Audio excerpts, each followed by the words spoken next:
This update was not expected today. NASA's tracking systems update hundreds of objects every single day. Most of the time, nothing changes.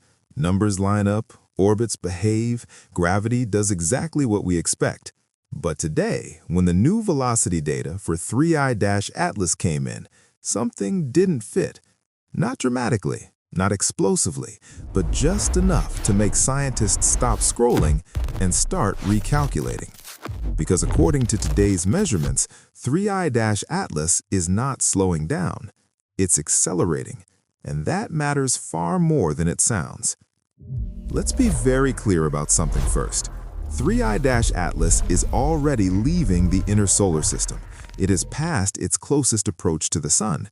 It is moving outward, back toward interstellar space. At this stage, physics is boring, predictable, safe. Gravity pulls, the object resists, speed drops. Every comet we've ever studied follows this rule, except this one. Today's data shows that 3I-ATLAS is moving slightly faster than gravity alone allows. Not a spike, not a jump, a persistent divergence. Small enough to measure, big enough to matter. And when something breaks expectation this late in its journey, scientists pay attention.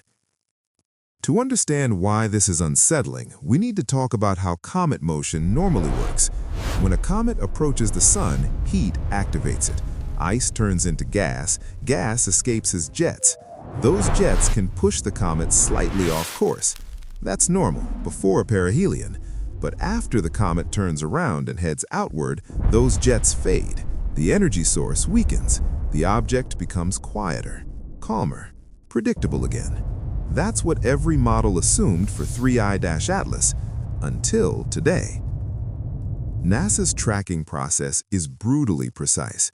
They don't just look at where the comet is, they compare where it should be, based on gravity, to where it actually appears in the sky. The difference is called a residual. For most objects, residuals stay tiny. They bounce around zero. For 3I-ATLAS, the residuals are leaning. Day after day, the comet shows up slightly ahead of schedule. It's outrunning the math, and math doesn't miss often. This behavior has a name: non-gravitational acceleration. It sounds technical, but the meaning is simple. Something other than gravity is pushing the object, and that something is coming from inside the comet itself. Here's what's likely happening. 3I-ATLAS is not a solid rock.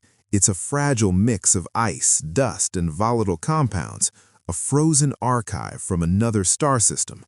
For millions of years, it drifted in near absolute zero. No heat, no sunlight, no activity. Then it met our sun. And that heat didn't stop instantly when it passed by. Deep inside the comet, heat is still working its way inward. Buried pockets of ice, carbon monoxide, carbon dioxide, maybe even nitrogen are warming up. When those ices reach the right temperature, they don't melt, they explode into gas. That gas looks for an escape path, a crack, a weak point, a vent. And when it escapes, it fires out like a thruster. Every jet obeys Newton's third law. Gas shoots out one way, the comet gets pushed the other.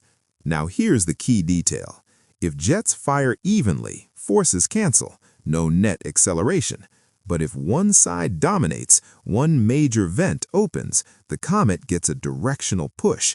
That's exactly what today's data suggests. Not chaos, not randomness, a focused force. This is why the acceleration matters. It means 3I-ATLAS is still internally active, later than expected, and more intensely than predicted. And that creates stress. Acceleration doesn't just change speed, it changes rotation. If a jet fires off center, it applies torque. That torque speeds up spin, or shifts the spin axis. Think of a fragile spinning object being pushed repeatedly from one side. Eventually, something gives. We've seen this story before. Many comets don't die quietly. They destabilize, they fracture, they split. Sometimes suddenly, sometimes without warning. And often, the first clue is exactly this kind of late-stage acceleration. Now let's address the comparison everyone is thinking about. In 2017, Oumuamua did something similar. It accelerated outbound. No visible tail, no obvious jets. That sparked debate, not conclusions, but debate. Most scientists favored exotic natural explanations, but one thing was clear. Interstellar objects don't behave like local ones, and 3I-Atlas is reminding us of that. This doesn't mean anything artificial. Let's be responsible here. All current evidence supports a natural cometary explanation, but it does mean this object is different. It's fresh, undepleted, full of volatile material our solar system objects lost long ago, and that makes it powerful. Here's the risk. If the jets continue, spin rate increases. If spin increases too much, centrifugal forces rise. If those forces exceed structural strength, the nucleus can crack. Fragmentation isn't guaranteed, but it's possible. And if it happens, it could happen fast. From a tracking perspective, this creates real challenges. NASA's ephemeris, the future position map, depends on stable motion. But every acceleration update forces recalculation. Yesterday's prediction becomes obsolete. That makes high-resolution observations harder, and it raises the risk of missing a critical event. So, where does that leave us right now? Here are the 3 realistic paths forward. Option 1, the jet weakens. Acceleration stabilizes, gravity retakes control, 3I-Atlas fades quietly into interstellar space. Option 2, acceleration continues at a low level, rotation changes, surface activity evolves, the comet survives, but altered. Option 3, internal stress builds, structural failure occurs, fragmentation begins. No drama required, just physics playing out. What makes this moment special is timing. We are watching the object as it decides which path to take, not afterward, not in hindsight, right now. NASA will update the velocity solution again soon. If tomorrow's data shows continued acceleration, this becomes a trend. If it plateaus, today may mark the peak. Either way, this measurement matters, because comets don't whisper change, they hint first. So, keep this in mind. 3I-Atlas is not breaking laws, it's revealing limits. Limits of prediction, limits of stability, limits of how much stress an ancient object can survive.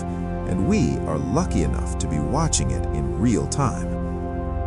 I'll be monitoring the next update closely, because the next data point doesn't just tell us where the comet is, it tells us what kind of object it truly is, and whether it holds together or comes apart.